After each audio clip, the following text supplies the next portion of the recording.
kembali lagi di Capot Cakrawala Podcast. Capot ngobrol asik, dapat trik ya. Iya, dapat trik. Kenapa sih kok harus dapat trik gitu? Iya, kayak sulap ya. Soalnya jadi kan kalau kita dengerin Capot itu Mas, kita tuh dapat ilmu baru, dapat pengetahuan baru gitu kan. Jadi praktis aja sih, nggak harus yang secara literasi banget gitu kan. Nah, salah satunya adalah seperti hari ini. Dikasih tahu di depan jadi beban nih. Harus ada triknya ya. Harus ada ilmunya ya ini. Iya, ngobrolnya. harus ada. Kemarin katanya ngobrol aja. Tapi Mas mau nggak ngobrol sejam di kamera itu? Ngobrolnya di kamera, bukan di mic gitu ya. Ya, nah karena walaupun dapat trik gitu ya Mas, kita tetap konsepnya harus ngobrol asik gitu. Nah, ngobrol asiknya kayak gimana? Ya kita ngobrol aja ngalor ngidul, enggak sih. Jadi Bu Maners gitu ya, di episode Capot kali ini gitu ya, kita spesial kedatangan narasumber kita ada Mas Novi.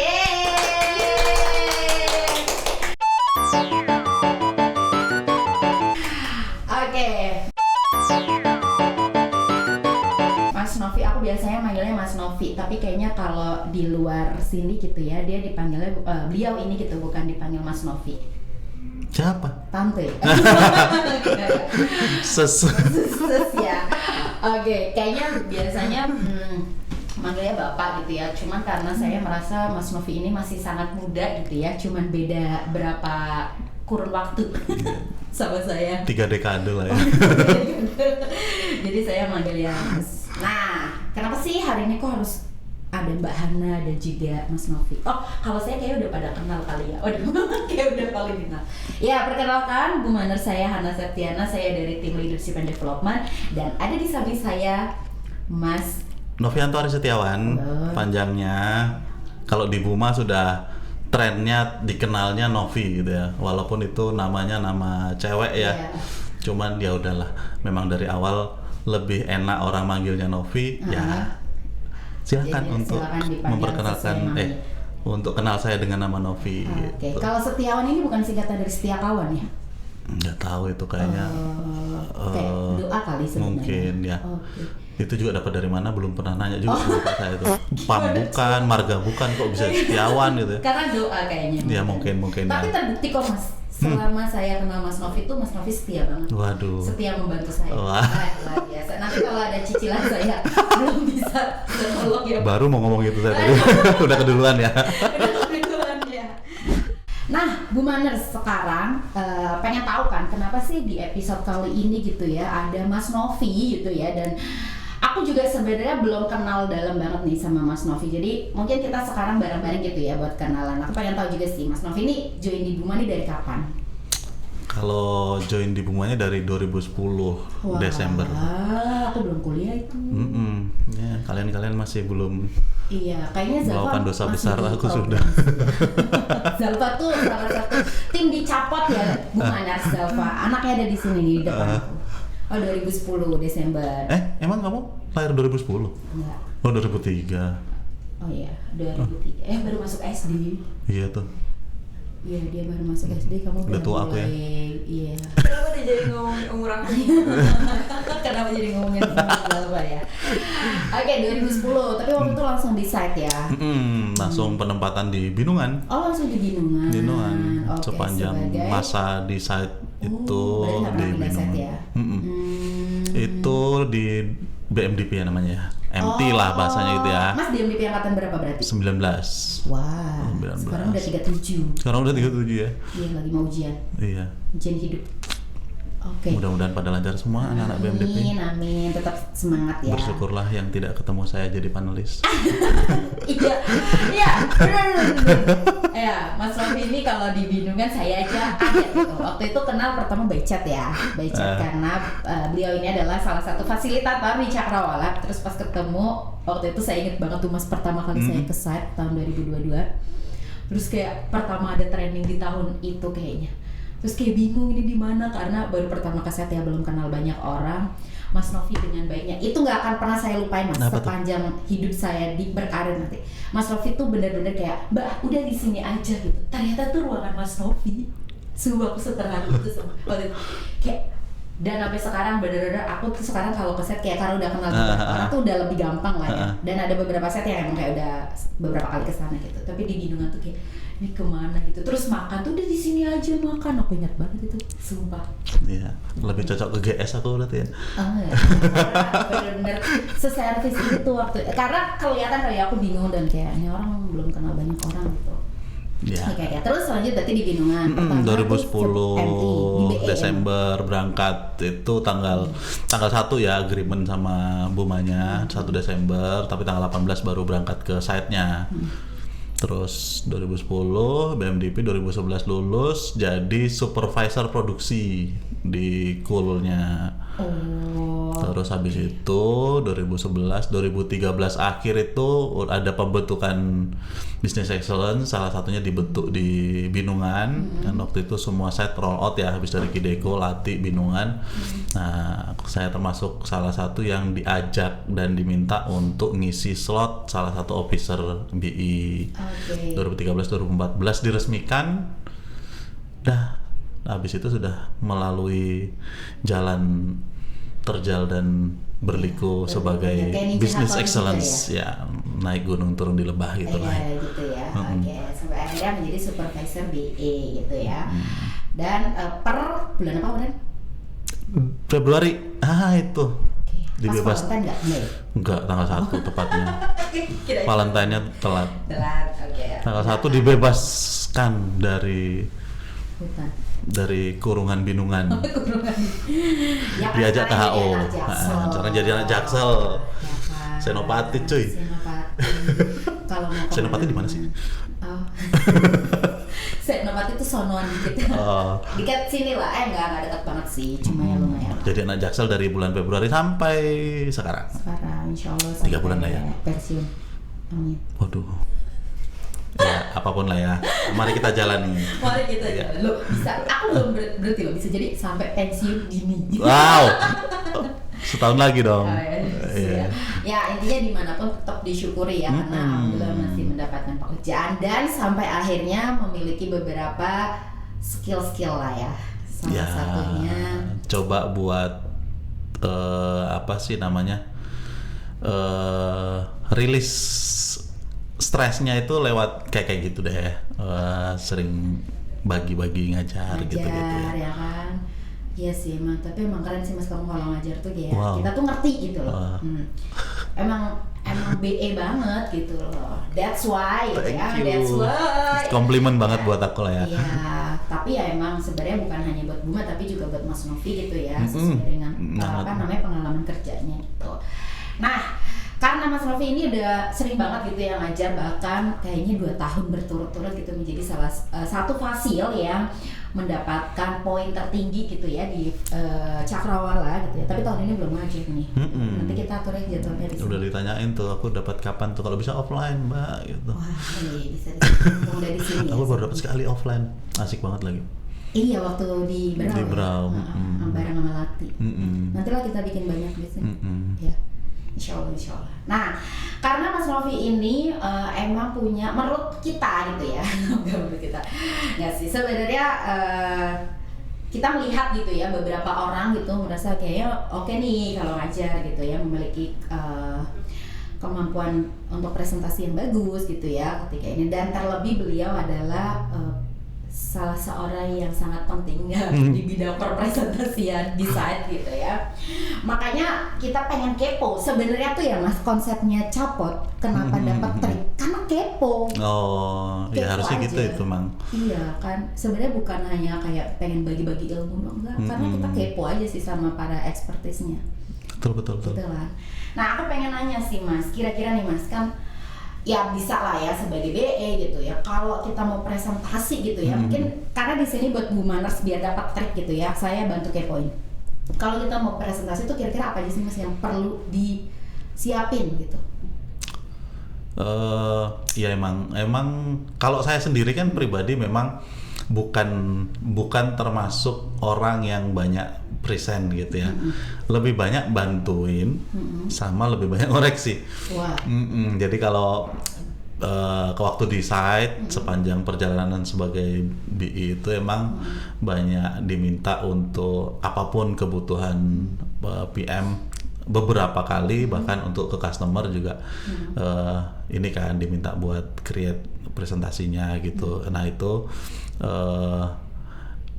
posisinya di situ gitu, bukan orang yang present. Dan beberapa kondisi kayak contoh di MDP salah satunya anak-anak Best Award, anak-anak yang mau ikut kompetisi di luar gitu kan, ya TKMPN, OPEXCON gitu-gitu, banyak jadi apa ya bahasanya ya, fasilitator kalau bisa bilang mentor gitu ya, buat bagaimana sih mereka presentasi. Ya banyak pengalamannya di hal-hal kayak gitu.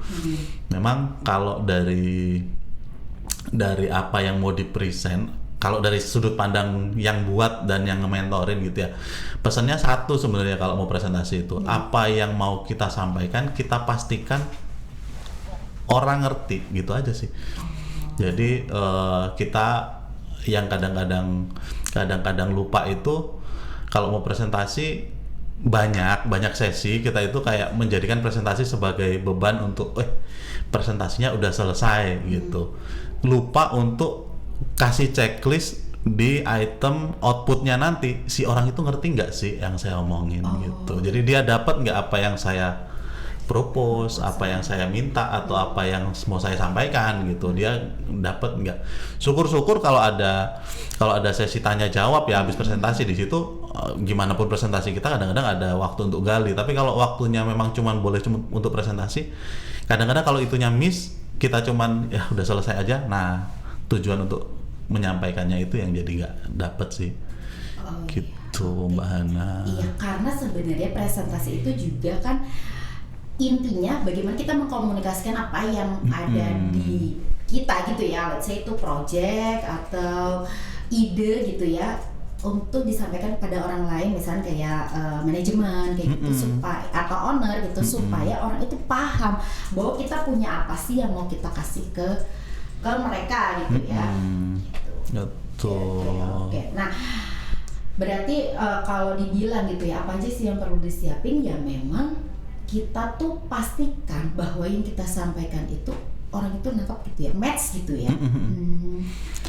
Oke. Kenapa itu penting untuk diapin? Karena memang niat awalnya itu harus clear dulu buat menyampaikan gitu. Selebihnya sih kan tools, metode gitu-gitulah ya nantinya. Cuman memang kadang-kadang agak kelupaan di niat gitu. Oh saya mau presentasi, yang penting selesai presentasinya gitu-gitu sih yang presentasi pagi paling cepat siang gitu ya. Padahal bukan itu poin utama. Gitu-gitu aja gitu. Niat terus habis itu nanti ke belakangnya ya yuk kita lihat untuk metodenya mau gimana, karena banyak tuh cara buat bagaimana menyampaikan materi juga. Nggak harus PowerPoint, tapi rata-rata PowerPoint kan. Kita mau sisipin video kayak atau mau bentuknya apa, galeri walk aja gitu, kita cuma nempelin foto, nanti kita interpretasikan bareng, macam-macam bisa aja. Gitu sih Mbak. Nah aku nangkap sih, iya kadang tuh kalau ini jujur ya, aku fun fact ya sih.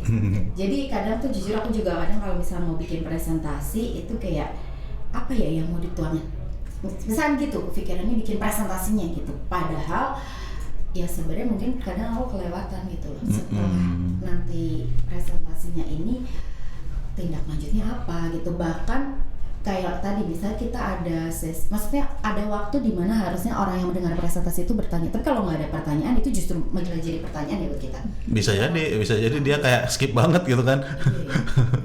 Bisa jadi dia memang skip, jadi apa yang mau ditanya, orang dia aja nggak tahu ini lagi mau sesi apa gitu. Manfaatnya buat dia apa gitu, ya udah jadinya skip aja. Itu kadang-kadang kalau nggak ada pertanyaan malah menakutkan tuh, kalau menurut saya malah menakutkan kalau kita habis menyampaikan sesuatu tapi nggak ada pertanyaan, karena sangat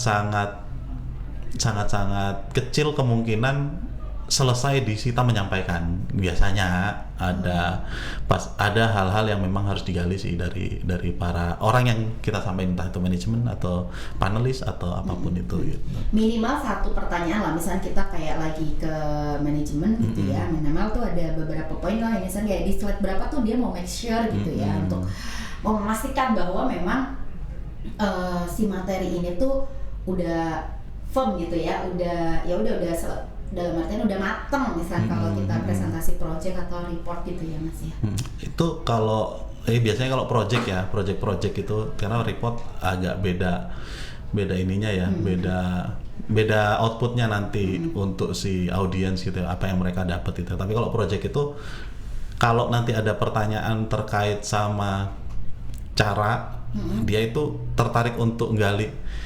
Ntar, coba bantu jelasin lagi, kamu tadi ngomong kamu ngelakuin ini tuh gimana sih? Okay. Nah, itu sama dia ngegali dari sudut pandang hasilnya, output atau resultnya dari project itu berarti berapa banyak itu memang sudah menandakan bahwa ini orang udah tertarik nih, karena kalau dari sudut hasil itu dia kayak dapat nih, saya butuhnya apa ada di sini nih gitu. Dia memastikan bahwa apa yang betul-betul saya harapkan jadi hasilnya nanti kalau ini kejadian itu betul-betul dia pastikan gitu ya, bahwa itu memang hasil yang valid gitu.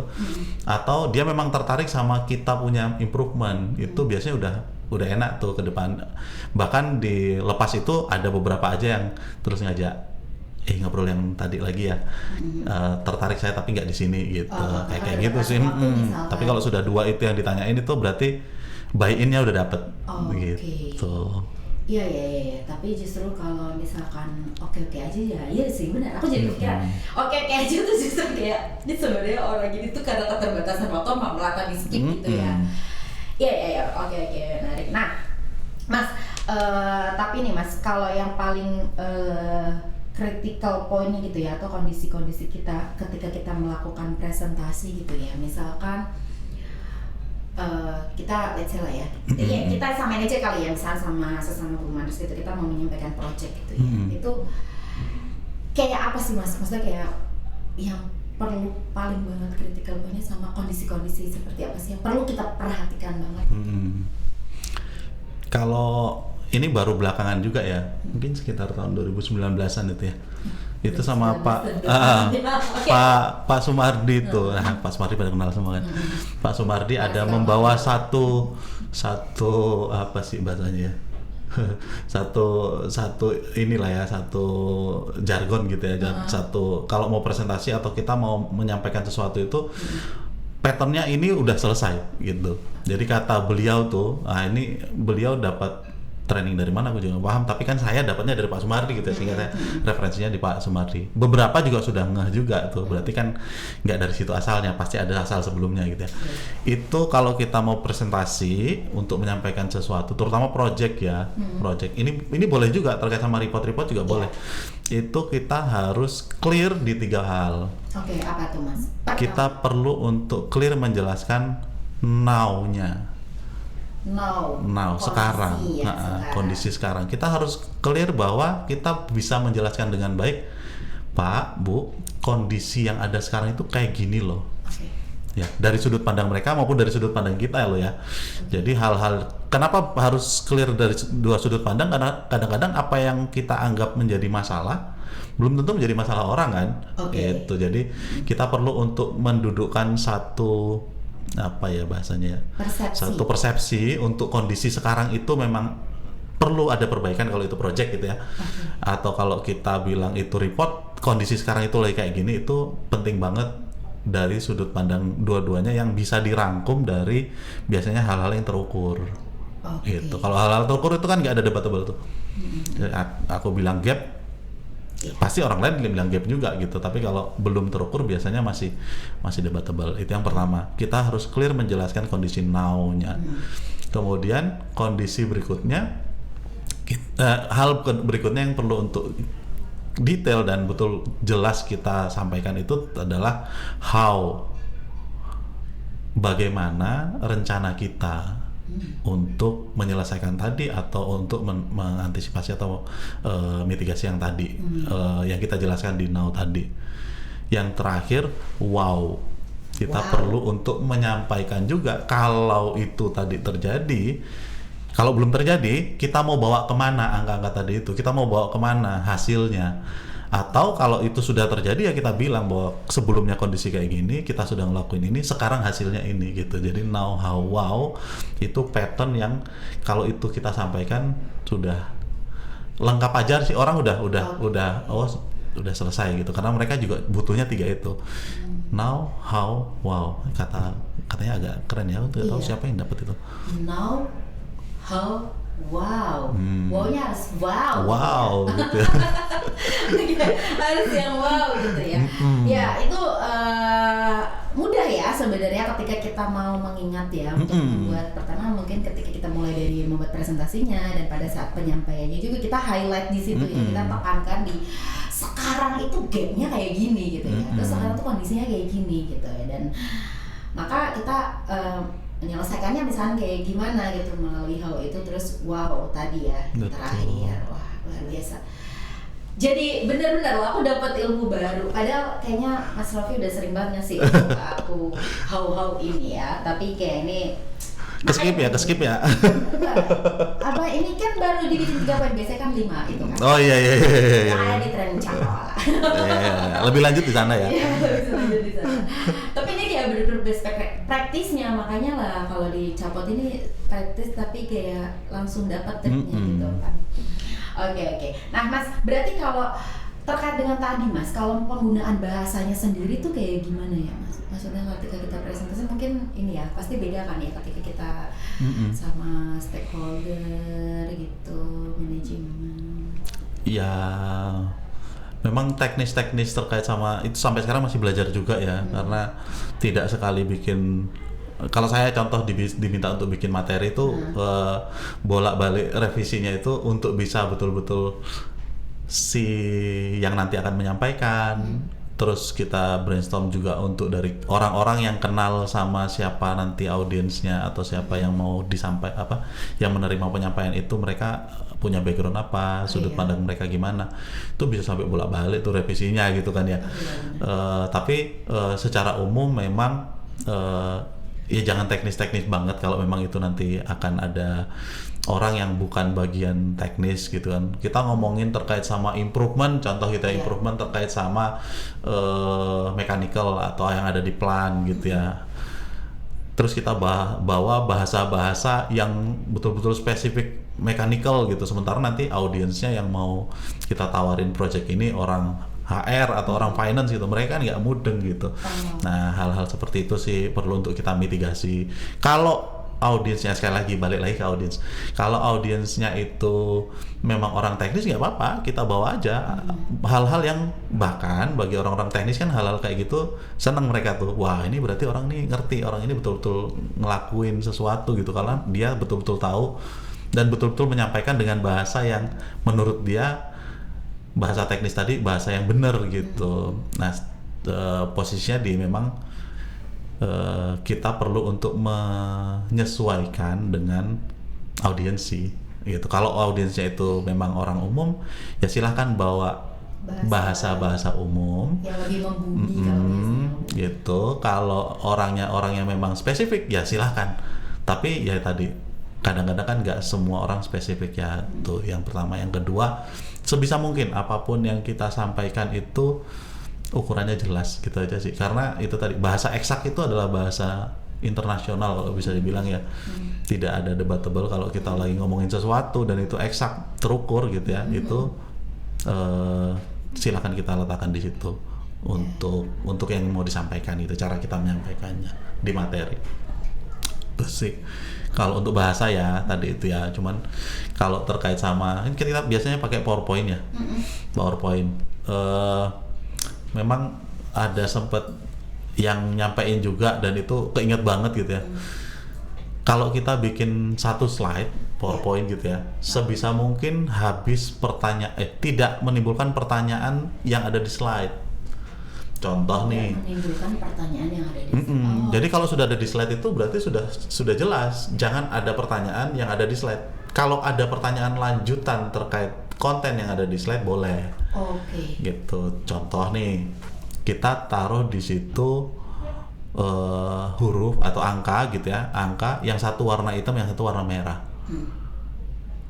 Harus jelas bahwa kenapa dibikin merah, kenapa dibikin hitam.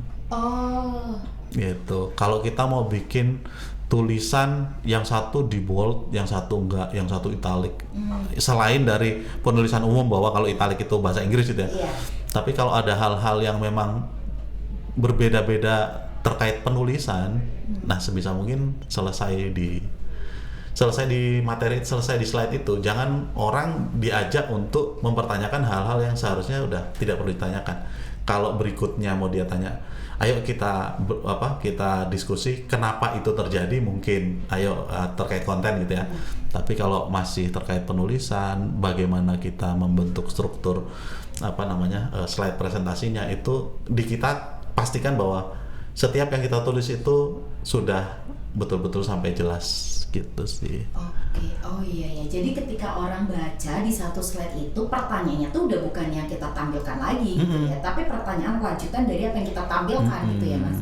Misalkan, ini angka 20, berarti nanti habis ini bisa untuk up 30-nya gimana kayak gitu ya. Nah itu jadi pertanyaan yang kita diskusi gitu. Bukan kayak ini 20 bedanya sama 10 apa misalnya perbedaan penulisannya. Tapi Mas, kalau misalnya ada perbedaan penulisan nih antara 10 sama 20 yang memang memiliki beda makna, itu nggak apa-apa dong? Nggak apa-apa, tapi kita sampaikan di situ. Itulah ininya itulah fungsinya kalau di beberapa ini ada namanya legenda gitu ya. Nah, itu bagaimana cara membaca. Oh, kotak itu apa? Oh, kotak itu untuk angka. Contoh kalau di report EBITDA gitu ya. Yang garis lurus itu volume gitu ya. Putus-putus itu plan. Tegas itu actual. Itu harus clear kita jelasin di situ gitu. Sehingga orang begitu baca, ini kok satu garis lurus putus-putus, satu tegas gitu. Oh, kalau garis lurus apa, tegas apa, itu jelas ada di legendanya tadi. Oke, ya berarti ya apalagi kalau misalkan kita presentasi atau ya menyampaikan presentasi tadi kepada orang-orang yang memang secara bahasa kayak tadi misalnya kita udah tahu nih garis putus-putus itu apa, codingnya udah sama gitu ya, udah tahu itu lebih mudah sih ya sebenarnya ya. Tapi tadi aku nggak highlight juga, jadi mungkin aku nambahin kali ya Mas, aku ingat banget gitu ya ketika kita mau misalnya kita lagi presentasi kepada manajemen dan presentasi kepada mungkin ya orang teknikal gitu lah ya yang memang benar-benar menjalankan si pekerjaannya, bukan si pengambil keputusan gitu. Mulai dari materi presentasinya, cara kita ngomongnya gitu, itu juga beda kan pastinya. Yang dengan tadi bahasa ya. Kadang makanya sampai event itu satu project, tapi bisa ada beberapa materi untuk presentasi kan. Iya betul. Karena kita sesuaikan dengan audiensnya. Ya. Kalau kita boleh milih atau memilah-milah audiens, itu sebenarnya selain berarti materi presentasinya harus dibedain. Tapi di sudut pandang lain itu sebenarnya membantu kita loh untuk lebih bisa spesifik nih. Kita membuat materi yang betul-betul ranah itu gitu atau bagian itu gitu. Orang teknis ya kasih itu terkait hal-hal teknis. Orang mining kasih tuh hal-hal yang terkait sama mining. Apalagi kalau mau jualan ya. Kalau mau jualan kan ya kita harapannya ngasih yang memang mereka harapkan juga gitu. Termasuk format materi kali ya. Maksudnya kayak misalkan ada orang-orang yang misalnya kita lebih baik kasih video gitu juga. Ya, itu juga kita harus sesuaikan. Itu Ibu Manus. Jadi bukan kadang tuh kita perlu banyak backup dalam tanda kutip ya untuk menyesuaikan siapa sih audiensnya dan juga formatnya bahkan materinya supaya kayak misalnya jualan ya. Orang kita mau ngasih tahu produk nih ya biar orang itu mau beli, kita mungkin kasih unjuk produk videonya kayak cara kerja si produk itu seperti apa kayak gitu ya. Ya, sebenarnya kalau lagi ke swalayan itu juga mereka sebenarnya lagi presentasi kan itu. Iya. Itu presentasi semua. Cara mesin cuci, menggiling. Itu orang-orang yang datang, kakak mau cari apa gitu kan. Terus habis itu begitu kita deketin ini yang ini spesifikasinya gimana, cara kerjanya gimana, itu ya presentasi itu. Pokoknya banyak hal sih sebenarnya yang memang harus dipertimbangkan ketika kita mau presentasi. Kita juga sebenarnya kadang simpelnya kita saat menjadi audiens gitu ya, kayak tadi misalnya kita ke swalayan gitu ya, ke supermarket kita mau nyari produk elektronik terutama ya, biasanya tuh paling kelihatan kita langsung yang ada yang jelasin biasanya produk-produk itu kayak gitu. Bahkan kalau misalnya dia mau ngejelasin promonya itu lengkap banget. Itu ketahuan ya kayak abis nyari produk elektronik. Nah Mas, ini satu pertanyaan terakhir gitu ya, karena nanti kita akan ketemu lagi lah, tapi di materi lain. Okay. Tapi ini kayak aku penasaran juga nih Mas. Kalau nih misalkan kita pada saat presentasi gitu ya, kita punya kendala nih tiba-tiba gitu ya, itu apa sih Mas tips and triknya gitu biasanya? Kendala apa nih? Ya misalkan kendala pertama mulai dari bikin presentasinya dulu deh. Sampai ke presentasinya. Kalau biasanya itu ada tuh kenal Pak Putra kan ya? Iya. Nah, kenal Pak Putra. Pak Putra itu kan yang beberapa tahun terakhir ini jadi apa namanya? Jadi customer utamanya saya gitu ya. Jadi produk-produknya saya itu yang menerima atau menjalankan Pak Putra gitu ya, terutama hal-hal terkait sama materi gitu ya. Pak Putra tuh kalau kita ngelihat sekali beliau tampil ya, beliau kan sudah beberapa kali gitu ya, Best Award tampil gitu ya, pada saat apa namanya Change Booster tampil gitu ya, beberapa apalagi beliau sudah di PM, ada beberapa kegiatan beliau juga tampil untuk pidato atau untuk menyampaikan sesuatu. Itu kalau kita ngelihatnya di satu momen itu, wah kok bisa ya formnya kayak gini, performnya kayak gini gitu, hebat banget tuh kalau ngelihat dari sisi performanya. Tapi di belakang itu Mbak, ini sorry Pak Putra kalau nonton, Pak Putra kalau nonton, aku buka sedikit dapurnya ya. Kalau mau presentasi, Pak Putra itu persiapannya luar biasa. Jadi beliau itu latihan untuk menyampaikan slide by slide-nya. Itu bisa berkali-kali. Bahkan kalau sama saya nih voice note-an, direkam kemudian kirim. Knop kayak gini, gitu. Knop kayak gini sudah sama seperti yang mau kamu sampaikan nggak? Atau coba deh kamu voice note-in untuk slide ini kamu mau menyampaikan apa? Gitu terus sampai nanti kebentuk satu kerangka semuanya. Beliau latihan lagi. Kalau bahasanya mungkin kalau di tinju itu shadow training ya. Tinju, kalau seorang latihan tinju itu cuman tinju sendiri itu namanya shadow training itu. Itu dia cuman sambil bergumam tapi direkam gitu ya. Di mana di toilet atau di dekat tangga gitu. Di sela-sela waktu yang beliau bisa, beliau mencoba untuk latihan menyampaikan sehingga poin-poin yang perlu disampaikan tidak miss, tidak hilang, dan cara menyampaikannya tepat. Jadi kalau mau ditanya bagaimana persiapannya, saya cuma punya satu contoh aja buat teman-teman, dan kayaknya itu bakal berguna untuk siapa aja latihan. Aku baru kepikiran, ini kan lagi mode base juga kan. Nah jadi itu juga sebenarnya pas banget ya dipakai oleh teman-teman base. Ya jangan boleh pede, boleh confidence. Dan mungkin juga orang confidence, orang levelnya beda-beda ya, bahwa sekarang baca materi nanti udah siap menyampaikan, banyak banget orang yang jago-jago gitu. Tapi secara umum ya, di rata-ratanya orang ya, silahkan deh pada saat teman-teman mau menyampaikan sesuatu, presentasi sesuatu, latihan. Pastikan apa yang kita mau sampaikan itu tidak lewat poin-poinnya dan cara penyampaiannya itu tepat. Kalau mau ada penegasan ditegesin, kalau mau agak sedikit di skip atau biar tidak terlalu menjadi poin pembahasan, kita coba untuk rendahin nada suaranya, kayak gitu tuh ya, sampai berapa kali lah dalam sebelum tampil.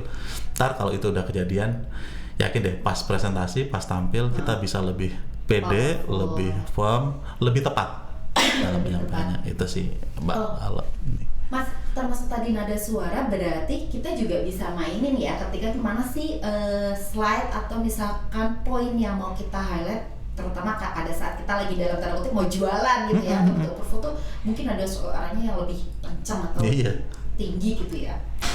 Kalau mau mana yang mau ditegesin ya ditegesin gitu. Karena nggak semua ya, kita pengen ya mau nggak mau kontennya sepanjang itu, tetapi kita mau meng-highlight 1, 2, 3, 4 poin dalam satu slide, yang lainnya agak sedikit di skip ya. Nanti kalau mau diperpanjang setelah presentasi ya kita udah usaha untuk mengarahkan presentasi itu ke poin-poin yang kita mau sampaikan. Gitu. Oke. Jadi ini maaf ya Pak Putra jadi jadi bocor triknya, tapi memang saya pernah melihat itu sih Mas. Jadi saya sepakat gitu yang dilakukan Pak Putra itu, maksudnya itu emang sudah menjadi salah satu dalam tanda kutip ritual ya, bahwa ketika kita mau presentasi kita tahu, karena ini sedikit tambahan mungkin ya Mas, dulu juga saya pernah melihat itulah salah satu orang yang hebat menurut saya gitu ya di Indonesia, bahkan karena pernah ada satu momen bersama beliau di event besar tuh, beliau juga pada saat break gitu ya, misalkan sedang di salah satu acara itu ya, beliau tuh cek lagi nanti di slide ini saya akan ngomong apa. Padahal itu adalah materi yang sudah berkali-kali mungkin beliau sampaikan ya. Itu kayak nanti saya di slide ini akan ngomong apa, karena balik lagi tadi ke poin yang sebelumnya kita bahas, menyesuaikan audiens gitu. Karena beliau tahu nih bahwa audiensnya kalau slide ini saya ngomongnya pakai bahasa yang kayak kemarin mungkin akan nggak nyampe gitu. Nah di slide yang sama itu juga karena audiensnya berbeda, beliau cara menyampaikannya berbeda gitu. Jadi kayak nanti aku di sini ngomongnya ini ya, saya ngomongin gitu. Dan itu akhirnya ketika dikeluarin ya emang tadi tepat gitu ya, sesuai lah ya sama sasarannya kayak gitu. Jadi dapat gitu message-nya, pesannya. Betul sekali. Kita jadi kejadiannya jadi kayak ngomongin orang sih nggak tadi nih. Nggak gibah kan ya jadinya. Maksudnya kita kan pasti belajar gitu. Iya, belajar boleh dari siapa saja gitu. Maksudnya karena apalagi tadi kayak Mas Novi bilang pernah bikin materi untuk OPEX On gitu ya, TKMPN dulu kebetulan juga pernah ada lah pengalaman gitu ya, kayak best sekarang gitu, itu melihat gitu, bahkan pernah melihat peserta itu Mas, jadi kayak misalnya di presentasi harusnya jam 10 gitu ya, materi presentasinya harus sudah dikirim di jam 5 misalkan kayak gitu. Ini pengalaman saya di masa lampau gitu ya. Dia tuh bawa handphonenya gitu atau tabnya, dia tuh sambil jalan, itu yang dilakukan kayak Pak Putra itu beneran. Aku melihat itu, dan memang pada saat dia presentasi itu ya lebih luas aja, karena dia tuh kayak bahkan dia tuh gerak-gerak dulu aku sampai ke bagaimana nanti gerak tubuhnya di benar-benar dia apa tadi bahasanya shadow training. Dan itu memang pada saat dia presentasi itu lebih luas, dan itu terjadi kok di banyak peserta pada saat itu, di pas saya lagi ada kegiatan sejenis lah kayak gitu. Keren sih, memang itu kayak event tadi ya, orang yang udah biasa ngomong pun ternyata perlu perlu make-share lagi slide ini saya mau ngomong apa sih nanti gitu. Oke, luar biasa. By the way, sambil nunggu boleh minum dulu. Nunggu apa ya? Diminum dulu Mas. Ini boleh minum ya. Iya, kita siang hari ini nggak ada snack sih, sebenarnya ada, mungkin boleh diambilin. Tapi ini kayak karena kita mau makan siang, kita ada. Selamat Mas, dapat hadiah. Ini snack ulang tahun. Nah, ini masih ada waktu itu. Oleh-oleh Kota Bermakna. Ya. Makasih. Mas tadi izin ya kita ambil. Tim Capot. Dari diambil tim Capot. Oke. Nanti boleh dinikmati Mas sambil nunggu jam makan siang. Tapi by the way ini makasih banget Mas Novi. Makasih udah diundang. Tadi itu pertanyaan terakhir yang aku juga sempat nambahin gitu ya.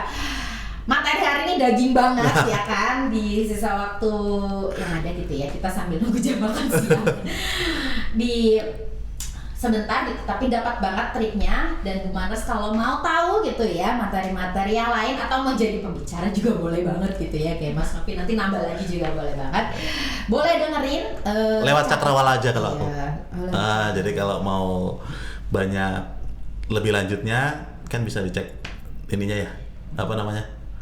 Modulnya apa aja? Modulnya itu di storylining ya. Iya. Dan juga ada video-video sih kita sebenarnya di Cakrawala. Oh ya, maksudnya ngomong sama saya. Di storylining lebih dalam lagi. Waktunya setengah hari ya? Ya kan? Offline lagi ya. Lagi.